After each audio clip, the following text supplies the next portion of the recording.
bon, je joue à 0. Voilà.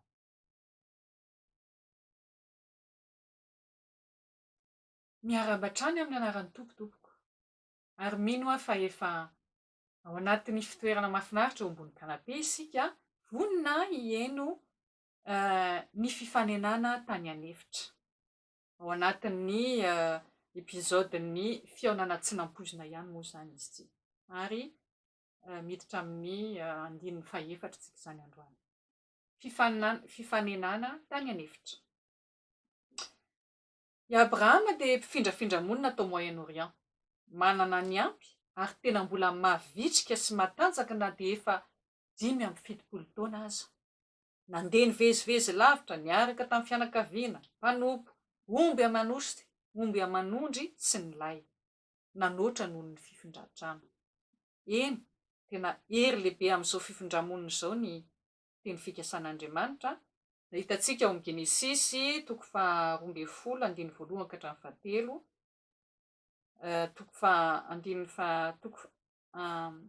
Genesisy ihany koa 7:4-7 ary 5:4. Tao koa ilay eritreritra tsy mandry feno tahotra momba ny vadiny izany dia i Saray izay vehivavy tsara tarehy. Hoy izany Abrahama hoe, Saray, ianao dia vehivavy tsara tarehy loatra. Ka rehefa hitan'ny Egyptiana ianao dia ho lazainy hoe vadiny io, ary dia ho vonoiny aho fa ianao kosa ho velominy. Koa iangaviako ianao ilaza fa anabaviko ianao dia ho asiany soa aho noho ny aminao. Ao amin'ny Genesisy 12:12 izany 12:1-7. Ankoatr'izay Abrahama dia nampiseho hery tamin'ny nandresen'ny mpanjaka marobe. Genesisy 12:4. Fantany fa tsy mananjanaka andova azy izy. Nefa ny fiafaran'ny resaka ny fanaovany tamin'Andriamanitra dia hoe izay ateraka ao no andovanao. Hitanao ao amin'ny Genesisy 12:5-7. Saray ilay tsara tarehy dia nifandinika tamin'ny Abrahama satria fantany fa momba izy, izany hoe tsy miteraka. Araka ny fomba amam-panao tamin'izany sy ny toerana ara-tsosialy nisy an'i Abrahama dia nanolo-kevitra izy mba ahazoana antoka amin'ny taranany, satria Abrahama efa nahazo teny fikasana tamin'Andriamanitra hoe ahazo taranaka ianao noho ny ahazo taranaka ianao any aoriana. Izay izany ny teny fikasan'Andriamanitra tamin'ny Abrahama hoe ahazo taranaka. Ary dia hoy Saray izany hoe ahazo taranaka ianao noho ny mpanompo vaviko. Tiany Abrahama loatra ny vadiny ka nitahotra ny hahavery io vadiny io any Egypta no nandrisika azy hanaiky ny sosikevitra. Hitantsika izany ao amin'ny 2:1-7. Ny teny fikasan'Andriamanitra koa tsy nilaza mazava hoe iza no renjanany. Genesisy 15:4. Koa dia nandroso fifandaminana ara-pianakaviana sy ara-koltoraly i Saray. Izy koa angamba tsy te hitondra vohoka.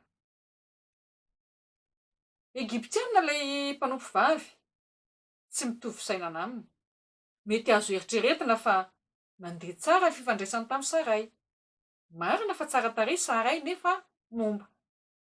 Tsara tarehy ivelany izany fa ny anaty tsy mahomby. Tsy misy ho avy ampianainy. Ary ilay mpanompo vavy izay ahazo zaza voalohany dia nanao tsinitsinina ny tompony. Hitantsika ao amin'ny 2:1-5. Mety naminavina izy fa ananjanaka maro amin'ny Abrahama. Ahitany Saray izay efa antitra ho fatika ho lasa mpandovan'i Abrahama. Noho izay sy noho ny fanamavony an'i Saray dia niseho ny fitsarany izay mifanohitra amin'ny tokony ho izy. Ny fahatezerana anaty, ny tsy fanekena ho mpanompo, ilay mpanompo afaka miteraka manoloana ny tompony, tsy maintsy topoina isan'andro kanefa momba. Tena fialonana izany. Teo koa ny adi-mpivady le Abrahama sy Saray. Ny mpanompoko izay mankahala ahy dia mankahala anao koa satria bevoka izy io Saray. Izany nataony dia satria tiany haka fanapa-kevitra Abrahama. Nataony vavolombelona Andriamanitra ary ngamba ny hevitra izy fa manana andrasiny. Namaly anefa Abrahama fa tsy miditra amin'izany raharaha izany izy ka aokany samy vehivavy no hifandaminany amin'izany. Ary Saray tsy nangataka andro fa tonga tena natateraka. Natahotra ny ho very tombotsonga amby izy. Nandositra i Agara.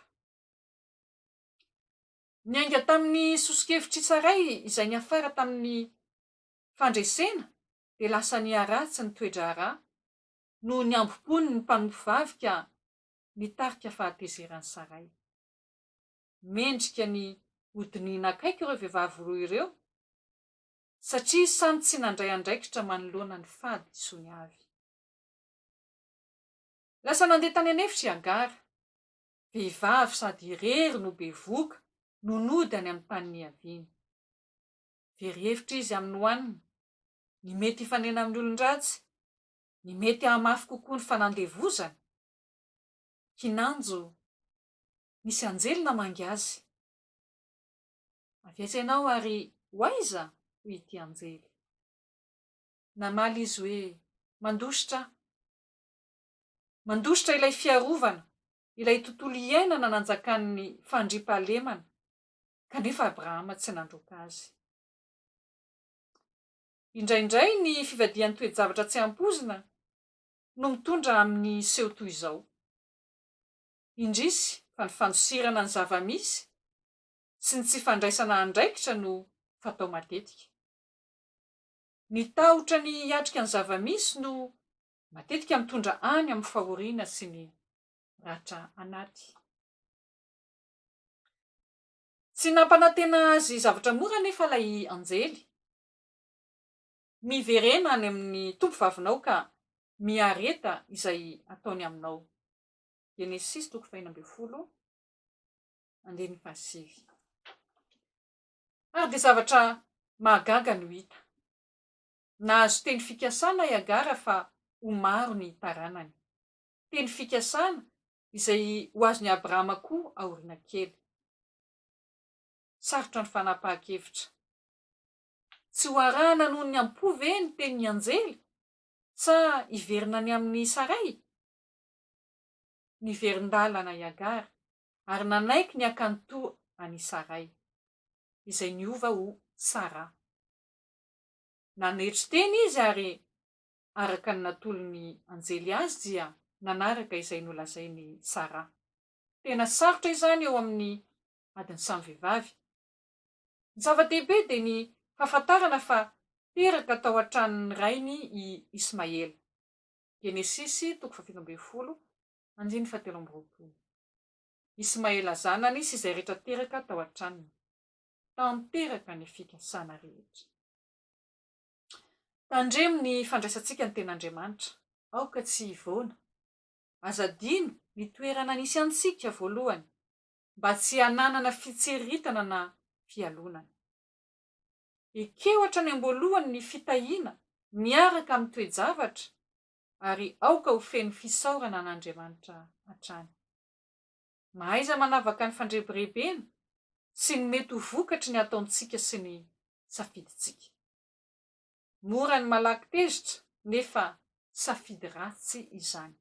Matetika noho ny safidy diso no mitondra antsika hamelaheloka. Ataovy anefa izany fa mitondra fitahiana foana. Farany, inona no voarainao amin'izao toe-javatra izao? Ny Genesisy 9:20 zany no nangalana izao afatra izao. Dia misaotra anao ny heno ary azadino ny manindry ilay bokotra maitsomaitso eo amin'ny écran mba anaovana ny abonnement.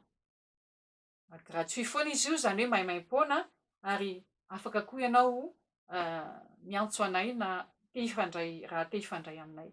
Tahiny tokantrano.